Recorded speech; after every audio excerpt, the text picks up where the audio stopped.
आघाडी करू नका, स्थानिक कुठे पण मुंबई व्यतिरिक्त त्याच्यावरती आम्ही चर्चा करू ना. आम्ही काल चर्चा केली आहे त्या विषयावरती. बघा, स्थानिक स्वराज्य संस्थेमध्ये साधारण अशा प्रकारच्या आघाड्या होत नाहीत. स्थानिक स्वराज्य संस्थेमध्ये प्रत्येक पक्षाचे कार्यकर्ते मोठ्या प्रमाणात असतात आणि प्रत्येकाला संधी हवी असते. त्याच्यामुळे लोकसभा आणि विधानसभा फार तर अशा आघाड्या होतात. स्थानिक स्वराज्य संस्थेमध्ये प्रत्येक जण आपापली ताकद आजमावण्याचा प्रयत्न करत असतो. पाहू ना आम्ही. आमची अशी भूमिका आहे की आम्ही या इकडल्या सर्व जागा लढाव्यात नाशिकच्या. हा? अशी आमच्या पदाधिकाऱ्यांच्या इच्छा आहे. त्याच्यावरती आता उद्धव साहेबांशी जाऊन चर्चा करू आम्ही.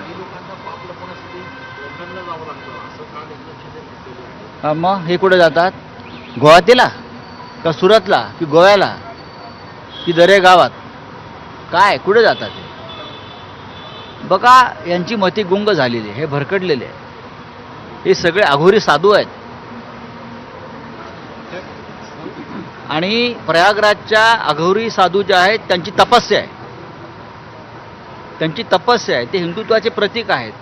पण हे नकली अघोरी आहेत. हे नकली अघोरी, हे राजकारणातले अघोरी आहेत. त्यांच्यावर लक्ष देऊ नका, अजिबात लक्ष देऊ नका.